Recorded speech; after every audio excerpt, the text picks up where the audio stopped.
Nah, sekarang bisa kita lihat teman-teman, untuk channelnya Nadrah Art ini sekarang sudah berhasil mendapatkan subscriber sebanyak 94 subscriber dari 9 video yang dia bagikan. Buat kalian yang ingin saya bantu mendapatkan subscriber di channel YouTube kalian, caranya cukup tonton video ini sampai selesai, jangan di skip-skip, jangan setengah-setengah, kemudian subscribe, like, dan komen video ini, karena saya akan memilih untuk menambahkan subscriber pada channel kalian yang memberikan komentar membangun untuk channel ini. Halo, assalamualaikum warahmatullahi wabarakatuh. Selamat datang di channel tutorial. Nah, buat teman-teman YouTuber pemula, terima kasih saya ucapkan buat teman-teman yang sudah menonton video ini, dan buat teman-teman yang sudah memberikan subscribe ke channel tutorial ini juga saya ucapkan banyak terima kasih karena teman-teman sudah mendukung channel tutorial ini. Semoga channel tutorial ini terus bisa memberikan informasi-informasi yang bermanfaat buat teman-teman YouTuber pemula. Oke teman-teman YouTuber pemula, di video kali ini aku masih mau membahas ya seputar bagaimana cara kita meningkatkan subscriber dan juga meningkatkan penonton pada channel YouTube kita. Karena sebagai YouTuber pemula, hal yang paling dasar yang biasanya kita alami itu adalah sulitnya untuk mendapatkan penonton dan juga sulitnya untuk mendapatkan subscriber pada channel YouTube kita. Di video kali ini aku masih mau sharing ya untuk memberikan tips dan trik bagaimana cara kita bisa mengembangkan channel YouTube kita, bisa mendapatkan banyak penonton dan juga banyak subscriber di channel YouTube kita. Namun sebelum itu, di sini saya ingin mereview sedikit ya teman-teman untuk channel YouTuber pemula yang katanya ini masih kesulitan juga untuk mendapatkan subscriber dan juga penonton pada channel YouTube-nya. Karena dari beberapa video yang diupload ke channelnya itu masih terkendala sulitnya untuk mendapatkan penonton dan juga subscriber pada channelnya. Nah, di sini saya sudah ketemu untuk channel yang akan saya review di sini adalah channelnya Nadrah Art ya teman-teman.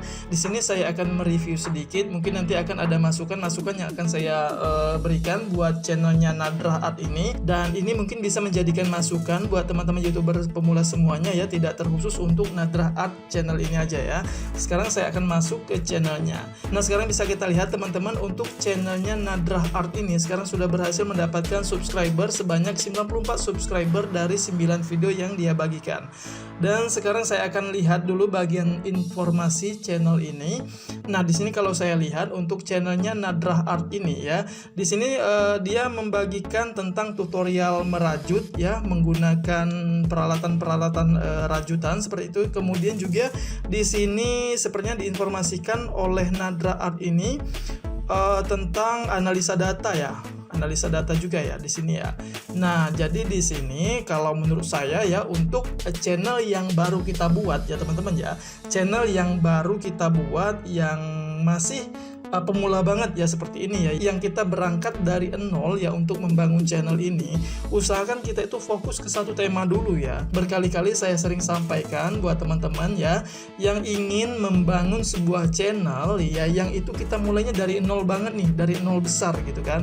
Jadi usahakan kita itu untuk fokus ke satu tema dulu gitu kan, karena tujuannya adalah untuk membentuk algoritma. Jadi jika Mbak Nadrah ingin membagikan tentang analisa data di channel ini, bagikan saja tentang analisa data ini. Fokuslah untuk membuat tutorial tentang analisa data. Untuk tutorial merajut ini dibuat di channel lain saja ya Mbak ya. Jika Mbak Nadrah ingin membuat topik tentang merajut ini di channel ini, nah yang untuk analisa datanya ini dibuat di channel lain saja, karena ini nantinya akan mengacaukan algoritma YouTube saat orang-orang membutuhkan informasi tentang analisa data yang lebih banyak lagi dari channelnya Mbak Nadrah, tetapi Mbak Nadrah malah mengupload video tentang prakarya. Nah, jadi disitulah nantinya akan menyebabkan penonton Mbak Nadrah ini nantinya akan meninggalkan channel Mbak Nadrah. Bisa jadi mereka yang sudah memberikan subscribe ke video yang analisa data ini, itu nantinya akan memungkinkan mereka untuk melakukan unsub saat mereka melihat video yang Mbak upload tentang kerajinan tangan seperti ini. Nah, jadi kan ini nantinya tidak bisa mengikat hati penonton gitu kan, tidak bisa mengikat hati penonton untuk betah pada channelnya Mbak Nadrah. Nah, jadi ini PR yang pertama buat Mbak Nadrah ya, untuk memilih topik lu nih pada channelnya ini. Ini nantinya arahnya akan kemana dan juga topik apa yang akan difokuskan di channel ini ya. Nah, jadi kalau menurut saya Mbak Nadrah ya, catatan yang kedua dari saya selain topik tadi, ini dari segi posisi kameranya ya Mbak Nadrah ya. Nah, jadi usahakan ya Mbak Nadrah, penonton itu bisa nyaman dengan apa yang mereka lihat. Nah, di sini posisikan kamera ini berada di atas ya, kalau bisa ya berada di atas, ataupun mungkin ya jika Mbak Nadra ingin memantau apa yang Mbak Nadra rekam ya dengan melihat layar handphonenya seperti ini ya. Nah ini usahakan pencahayaannya ini fokus ke area bagian tengah ini, ke area bagian sini ya Mbak Nadra ya. Usahakan fokus cahayanya ke area bagian sini. Nah kalau di sini kan bisa kita lihat ya, ini cahayanya masuk dari sini nih, gitu kan? Cahayanya masuk dari sini, gitu kan? Nah, ya, jadi di sini gelap, gitu. Di sini kan agak gelap. Nah jadi buatlah penonton itu nyaman untuk melihat videonya. Yang pertama dari posisi kamera, yang kedua dari pencahayaan ya. Nah jadi ini koreksi yang ketiga ya. Nah selanjutnya koreksi yang keempat dari saya ini di bagian ini loh Mbak Nadra ya.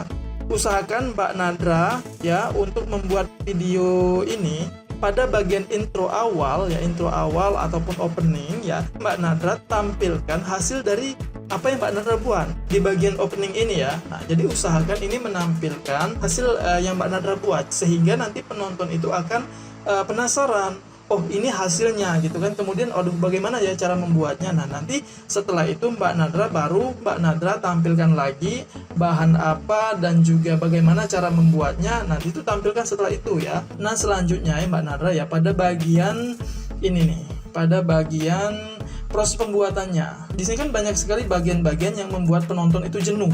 Semacam pada bagian ini nih, pada bagian Mbak Nadra menjahit. Nah ini kan pada proses penjahitan ini Mbak Nadra record terus nih, ya kan? Mbak Nadra tampilkan proses penjahitan ini sampai dengan selesai. Nah di sini sebenarnya durasi yang akan membuat penonton jenuh, ya. Ini adalah durasi yang akan membuat penonton jenuh. Mbak Nadra cukup sampaikan saja dari awal ya teknik menjahitnya seperti apa, di bagian-bagian mana untuk menjahitnya ini ya kan. Nah setelah penonton diberitahukan cara langkah awal untuk menjahitnya, proses penjahitan ini sebaiknya Mbak Nadra percepat saja. Misalkan Mbak Nadra ingin memberitahukan penonton teknik menjahitnya bagaimana dan dimulainya dari mana, ini sebatas bagian ini saja nih ya, pada bagian ini saja, dari awalnya saja Mbak Nadra tampilkan dengan waktu yang normal. Nah dari sini ke sini ya teman-teman ya Mbak Nadra ya. Nah ini Mbak Nadra percepat saja sampai ke proses ini ya. Nah percepat saja nih di bagian ini, atau bahkan di bagian ini juga Mbak Nadra percepat saja. Yang penting Mbak Nadra itu sampaikan langkah awal penonton untuk mengetahui bagaimana cara menjahitnya ya. Nah jadi dengan itu nantinya akan mempersingkat durasi yang ada di video Mbak Nadra ini. Jadi penonton itu tidak jenuh ya kan untuk menonton video ini. Nah ini kan durasinya sampai dengan 26, artinya hampir setengah jam ya. Nah saya yakin penonton itu akan men-skip bagian-bagian di video ini ya, karena mereka merasa jenuh untuk melihat bagian itu gitu kan, pada bagian-bagian tertentu pada video ini. Nah mereka akan men-skip. Nah ketika mereka men-skip, inilah kesulitan kita untuk mendapatkan rekomendasi dari YouTube, karena rekomendasi itu akan terbentuk ketika penonton menonton video kita itu dalam durasi yang panjang. Nah satu lagi deh Mbak Nadra ya, ini untuk uploadnya ya Mbak Nadra, usahakan Mbak Nadra lebih rutin lagi ya untuk upload videonya ya. Ini kan 9 hari ini terakhir. Nah kemudian ini 2 hari ini pun short ya, short dengan durasi panjang ini algoritmanya berbeda. Nah jadi kita fokusnya ke durasi panjang, ini 9 hari. Nah jika kita mengupload video ke channel kita itu dalam jeda waktu yang cukup panjang, itu akan menyulitkan algoritma channel kita ini akan terbentuk ya. Ya Mbak Nadra, ini kan 9 hari ini jauh banget ya, 9 hari sampai dengan hari ini itu masih belum ada upload video terbaru.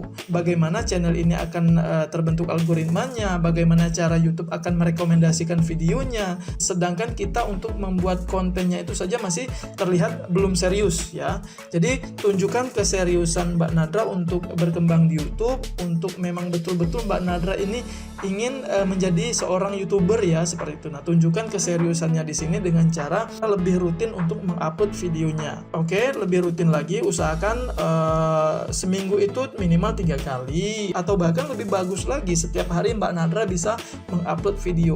Dengan Mbak Nadra rutin mengupload video, itu nantinya akan mempermudah Mbak Nadra akan membentuk algoritma channel Mbak Nadra, dan juga untuk mempermudah YouTube untuk merekomendasikan video-video yang ada di channel Mbak Nadra ya. Nah, ini kan lama banget nih ya. Lama banget nih, dari 2 minggu kemudian ke 9 hari, kemudian dari 2 bulan ya. Nah, jadi jika Mbak Nadra ingin serius untuk berkembang di YouTube, Mbak Nadra harus lebih serius lagi ya untuk membuat kontennya, lebih rutin dan juga lebih fokus ya untuk ke satu topik aja ya. Oke, nah mungkin itu saja masukan dari saya buat channelnya Mbak Nadra. Nah, buat teman-teman yang sedang nonton video ini, saya harap teman-teman bisa memberikan dukungan buat Mbak Nadra ya. Kita bantu Mbak Nadra untuk lebih semangat membuat videonya, lebih semangat untuk fokus ke channel YouTube-nya ini. Karena sekecil apapun bantuan yang kita berikan untuk orang lain, selagi kita ikhlas, itu nantinya insya Allah akan ada kebaikan besar yang akan menanti kita ya. Jadi jangan pernah pelit untuk membantu orang lain. Silakan teman-teman klik subscribe seperti ini, dan insya Allah semoga bantuan yang kita berikan untuk Mbak Nadra ini insya Allah akan mempermudah kita untuk berkembang di YouTube ini. Oke, semangat buat teman-teman. Jangan lupa untuk like dan komen video ini, serta teman-teman jangan lupa untuk subscribe channel tutorial ini dan juga nyalakan tombol lonceng untuk mendapatkan update video terbaru dari tutorial. Siapa tahu channel kalian akan saya review di video saya berikutnya. Oke, terima kasih. Akhir kata, wassalamualaikum warahmatullahi wabarakatuh.